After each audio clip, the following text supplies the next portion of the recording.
It's a lovely day tomorrow. Tomorrow is a lovely day. Hello, Come it's and me. feast It's Saturday the 20th of September and it's the first day of my holiday, first holiday I've had since March, so I've been a bit knackered lately. And to celebrate a day's holiday I thought I'd work my nuts off.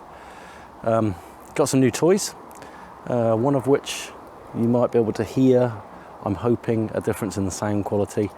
And the other one is this. This is a Titan electric log splitter, 7-ton hydraulic log splitter. Fantastic bit of kit. As some of you might remember from previous videos, I had a big huge pile of logs there that needed to be split, and we were toying with the idea of hiring in a log splitter.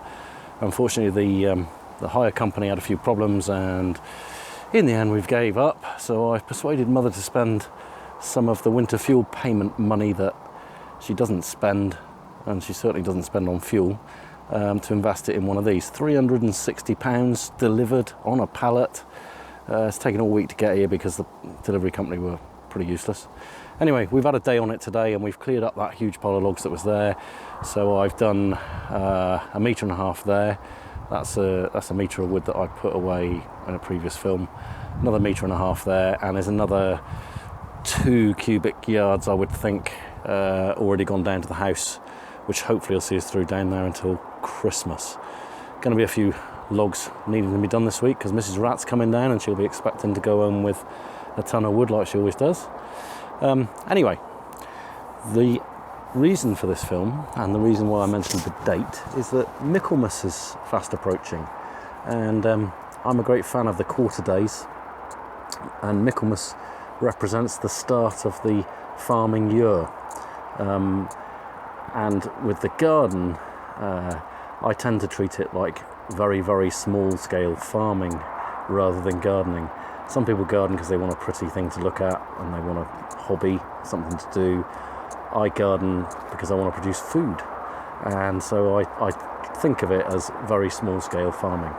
So I thought it'd be a good opportunity to review what's done well in the garden this year, and what's going in now, and what I'm hoping to do next year. So we'll have a look in the garden any second now. Well, we'll start at the beginning. Soft fruit, bane of my life really. I'm not very keen, but the old man loves it. We've cropped an enormous number of raspberries like we do every year, and lots and lots and lots have been given away and turned into jam and whatever else happens to raspberries. I don't eat them. Well, they're alright, especially if you turn them into wine, but I don't bother too much. Anyway, this first bed, so up to the post here, this was onions this year, and you may have seen that we had a pretty damn fine crop of onions this year. We're going to do things a little bit differently next year with onions, but I'll talk about that in a minute.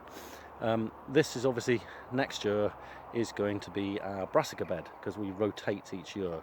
So we run a 3-bed rotation system, the first bed being brassicas, which this area of ground won't have any compost or dung on it. It will get a sprinkling of lime, and it won't be dug, it'll just have the surface scuffed over, which you can already see there. We've tried a few new green manure crops this year, and the little bit that's been strung out there that's near the trowel, I planted winter tares in there, which failed utterly. So not very keen on winter tares as a green manure, but we've got some other options. Going in there this week are spring cabbages, and interestingly, we have very acid soil in this area. We've got a lot of primroses growing here as well, which is always an indication of acid soil, I'm told. But we invested in a soil testing kit this year, and we've just tested this bed to see how much lime to put on it, because we want to try and get a little bit more scientific about things. And it was actually pH neutral. It was bang on where you want it really, but as it's going to be brassicas, and brassicas like alkaline soil, we'll still give it a small treatment, a light dusting of lime over the surface now when we work it in. So onto this next bed, and you can see here this is a mustard crop as a green manure, which the idea of green manures is that they not only do they provide like a compost when you dig them in, but they also smother the weeds. Empty beds aren't productive. All that you'll ever grow in empty beds are weeds. This particular bed here that we're looking at this year was beans. It had, as I say, everything chucked at it. So it had compost at the rate of 3 builder's buckets per square yard dug in. It also had some dung. It's had beans growing in it, legumes, which obviously fix nitrogen in the soil, and it's also had some green manure. This mustard crop, the last of which you can see there, that's not actually done quite so well because the nights have gone in a bit colder, but the mustard I really highly recommend. It's superb. It grows very quickly, it smothers the weeds very quickly, and it digs in very easily. This particular bed here is going to be our onion bed for next year, and we're going to do things a little bit differently this year, because we're going to try and grow some autumn sown onions and shallots. And on the subject of shallots, I must say a huge thank you to English Country Life, Hugh, and to Fiona obviously, because he's very kindly given me some shallot sets and some garlic to go in about now, so that'll go in this week, I'm hoping. So the first half of this bed will be autumn sown onions, some more leeks and some spring onions, and obviously garlic and shallots. And the second half we're going to plant up to where these runner beans are, which are still cropping by the way. The second half we're going to put a green manure in there, an overwintering green manure, which I've just got in from Dobie's. It's a trial for us really. The idea is you plant it, it covers the surface of the soil over the winter months I should say, and then in the spring we'll strim it off and dig it in, and then this second half of the bed will go for spring planting onions. This is this year's brassica bed, which is pretty poor. We've had a bit of a struggle with the rabbits getting in here, and now with cabbage white butterfly and one thing and another. We have had a good crop of cabbages. Those little baby cabbages that you can see there are just the regrowth. We always cut a slot in the top of the stalk when you cut off a cabbage, and you get those little chaps there. If I had poultry here again, they would be loving those. And this is the replanted purple sprouting broccoli. We love purple sprouting broccoli here, which has done okay. It's caught up. It hopefully will give us a crop. And at the end there, as you know, we've got our asparagus, which has gone to fern, so that'll be, when that yellows, it'll get cut off and mulched ready for the spring. The goal with the garden, for me, always is to have crops available, fresh crops available from the garden all year round. Brassicas are great for that because you've got so many different varieties you can plant, but also that when we get gluts, that we can deal with those gluts and find ways to store things properly. And that's really the key to what I consider to be a proper kitchen garden. Down at this end here, the comfrey's still here at the moment. That'll get gradually cut off and composted. Very sad rhubarb there. My two darling Labradors underneath there. Sad face, Matt. We've got some trees here, apple trees. I think I touched on these the other day. 2 apple trees and a pear tree. They've never really done very well. And following on from a comment the other day, yes, I'm going to lay that bit of hedge there.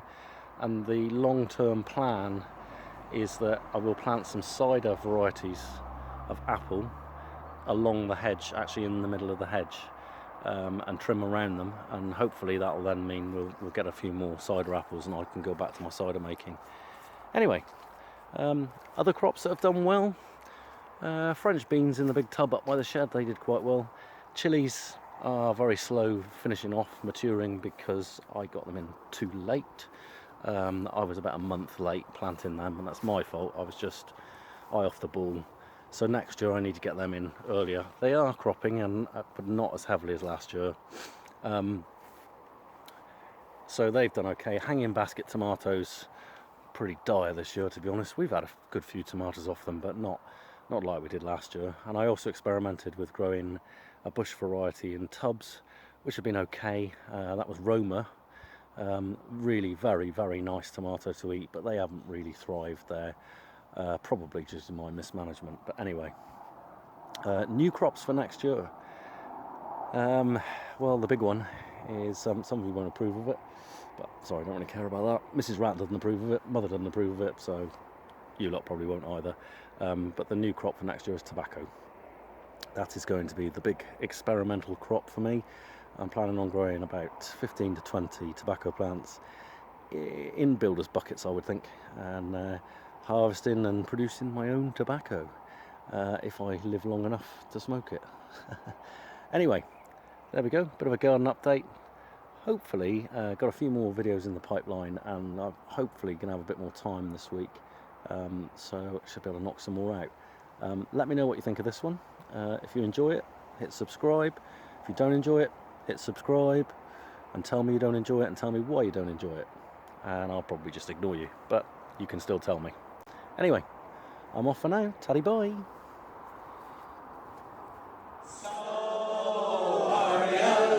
The stag's on foot, the master's on his way.